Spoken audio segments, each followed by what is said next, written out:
Good afternoon, everybody. Uneducated Economist here. So I'm going to leave a link down in the description for you guys to an article talking about the conundrum that the Federal Reserve is in. And it's a really good article. The guy goes over, the author of the article goes over quite a bit of information and ideas on where it is that we are seeing this inflation and how it is that the Federal Reserve can combat this inflation, or what it is that the Federal Reserve could do. Now, part of this inflation, I'm going to say it straight up. We've already had the inflation. The inflation is the expansion of money and credit. That has already taken place. What we were looking for was the price increasing like the Federal Reserve was anticipating. They wanted that 2% target inflation rate. For years, they had printed up all this money and it failed to produce that 2% target inflation. But now we have a huge supply chain breakdown taking place, and we're seeing the prices moving up like exponentially.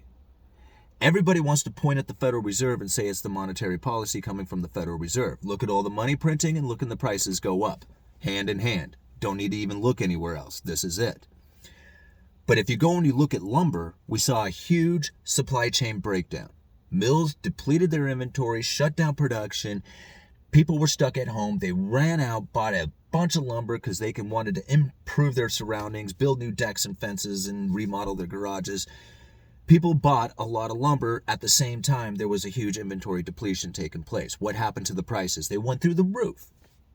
$1,700 per thousand. I was selling a 2x4 standard and better for over $13 a piece. I work at a lumber yard. Right? For those of you who don't know, I do retail sales for a living. So now we're sitting at $530 per thousand on 2x4 random length on the futures market. Prices have come down to a normal price. I am selling 2x4s for the same price I was selling them for back in 2018, 2017, before the pandemic, before the shutdowns, before all the depletion of inventory. It's the same price. Tell me, if there was destruction of the dollar, where would the lumber prices be? Much higher, right? Much higher than the $4 that I'm selling for right now. I mean, if there was total destruction of the dollar, we should see 2x4 selling for $8, $10, $12 regularly. But that's not what happened. It was an inventory depletion. It was a huge demand for it. Prices went through the roof and then they came back down. It's not that hard to explain. It was a lot of finger pointing saying like they're doing it on purpose. And yeah, when you shut down a mill, that's doing it on purpose. When you shoot yourself in the foot and say, hey man, I can't go to work, then yeah, it's done on purpose. Was it done on purpose to cause the prices to go to $1,700 per thousand? I mean, I don't know. A lot of people say, yeah, that's what happened. I have a feeling that they shut down the mills thinking that nobody was going to be buying lumber and did not expect that people were going to be building decks and fences and raised garden beds and remodeling their house so they could work at home. I don't think that they anticipated that. And I tell you, we didn't anticipate it at the lumber yard. I mean, we weren't sitting around going, holy moly, man, we're about ready to sell more lumber than we have ever sold. We were talking about how we were going to have to shut the yard down, thinking that nobody was going to be coming in. Quite the opposite happened. So was it done on purpose or accident? I mean, did they know that everybody was going to run out and grab all that lumber? I don't know. Maybe they did. I mean, maybe they knew. It's like, if we shut the place down, make everybody stay home, they're going to want a garden. I mean, who knew that? But that's what happened. So now here we are sitting in a situation in which that we have huge inventory depletions. The warehouses are full. The ports are full. There's still ships stocked up outside of the ports waiting to get unloaded. There's a load of inventory waiting to get into this country, but yet it's not making it to the retailers. There's a huge demand out there. Supposedly, there's a huge demand out there, which is causing the prices to go up. Now, think about this for just a second.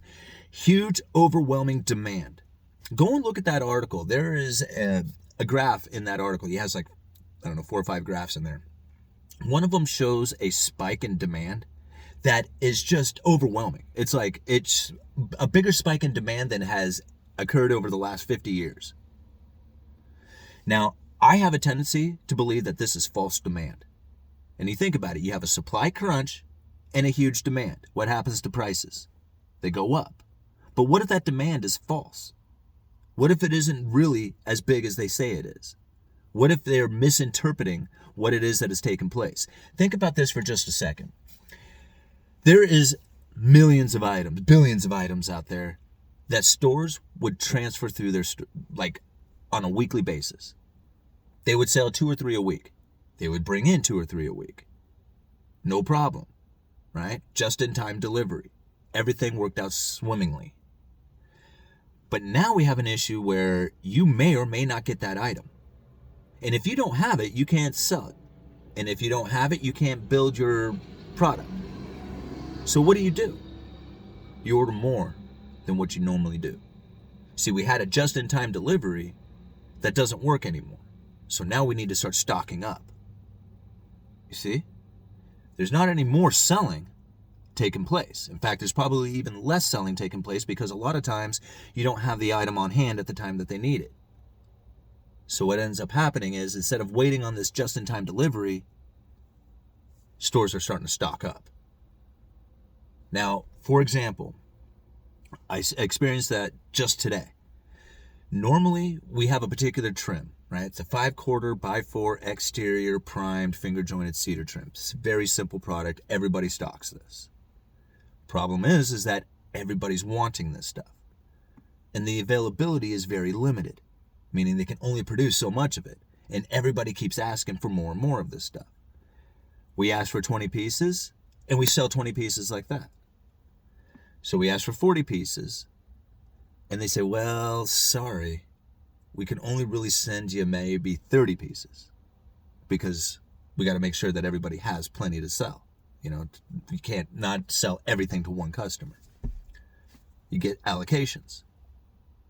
Well, if you know that you're going to be allocated, if you know that if you order 40, you're only going to get 30, well, then you might order 80 because you want to stock up because you keep running out. And if you run out, then you can't sell it and you can't build your product. So now, instead of waiting on a just-in-time delivery, a lot of stores are starting to stock up. They're buying more than what they typically would to make sure that they have it on hand. They're ordering more than what they typically would because they know they're going to get allocated against, and they're going to get less in than what they are ordering. This is showing this overwhelming demand that doesn't really exist. And the supply is being crunched because of all the backlogs. You see what's happening here? This doesn't have anything to do with monetary policy. This has to do with the supply chain breakdown. Now, if the Federal Reserve was to raise interest rates to try and stifle the increasing in prices, like basically as prices go up, if you raise the interest rates, you make it more burdensome to take out loans. If you make it more burdensome to take out loans, people will stop buying cars, houses, going on vacation. Those prices will have to come down. The only reason why they go up is because people can take out a loan to get it. If you can't get the loan, then the prices won't be as high as they are. We talked about this with mattresses. If you couldn't get a loan for a $5,000 mattress, there would not be $5,000 mattresses out there. So let's say, for example, the Federal Reserve does try to combat the interest or the inflation with the interest rate hiking. How will that solve the supply chain problem? It won't. It will make it worse. Reason is that right now we are not waiting on things to just magically fix themselves. It won't work that way. What we need is entrepreneurs. We need people who understand the distribution network, see the profitability in getting the items to the stores. If they can figure that out and make it happen, those are the ones who are going to make the supply chain breakdown dissipate. But if you make it more cumbersome on them by increasing the interest rates and making borrowing money to make those facilities or to facilitate the distribution of it, if you make that more cumbersome on them, then you're going to have an issue with getting the entrepreneurs out there to try and move that product. You see what's happening here? Like, people are saying you're going to have to raise the interest rates to deal with all the price increases. If you do that, you're going to make it burdensome on the entrepreneurs, who then will not be able to start distributing those items from the warehouses to the retailers in a more profitable manner. It will actually have the opposite effect, and I feel that the prices will continue to go up as the supply chain breakdown would continue. That's how I see it. So I don't know what it is that the Federal Reserve is going to do, what they're supposed to do or what it is that the people are going to demand that the Federal Reserve do. Because right now, I see them screaming at the Federal Reserve saying it's their monetary policy that is causing this inflation, and that if they don't raise the interest rates, we're going to run into hyperinflation scenario. I don't agree with that. I think that if they kept the interest rates low, directed their efforts towards entrepreneurs to try and move those products, those people would get those products moved, distributed, and we would have a functioning distribution network again. I honestly believe that's the way it would go down. But I don't think that's going to happen. They want to keep the prices up. They want to make sure that we don't go into a deflationary scenario. And if you can keep the supply chain broken, nobody will notice that it's not a monetary issue, but a supply and demand issue. And then they can continue on with, convincing everybody that it's their efforts that are causing this. Anyhow. Uneducated Economist, you guys let me know. I got a piece of mail here. Let me open this up for you guys. Oh, shit. I tore the letter.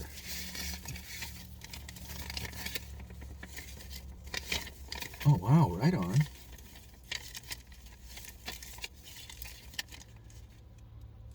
It says, okay for you to use my name, Ziggy. All right. Simon, enjoy my gifts. I hope you find my advertising your videos on Twitter beneficial. I'm not certain how much good it does, but it's the effort that counts. Yes, it is. Thank you very much. I have one thing I would like to share with you from the preface of my Economics 101 college textbook from the course I took several years ago. Everyone makes an economic choice every minute of every day. We are constantly determining what is in our best interest economically. For example, you are currently making this video because it benefits you more than not making it. When I wrote this letter, it was more beneficial for me to share with you than watching the talking head on my TV. Then, when I watch the video, it will be at a time that is more valuable for me to be watching you instead of doing something else. People make economic choices all the time. Everyone tries to complicate economics when really it's very simple.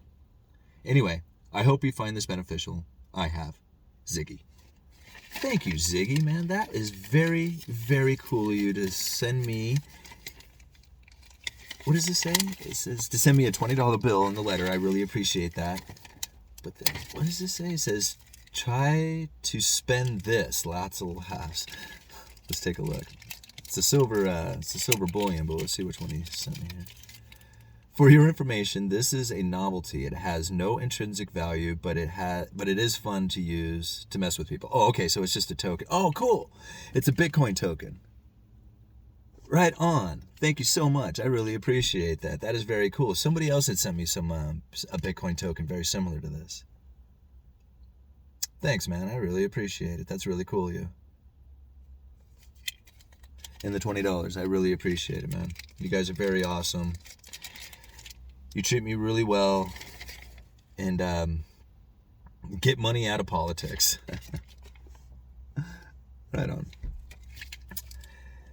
You guys are awesome. I can't thank you enough. Uneducated Economist. You guys let me know.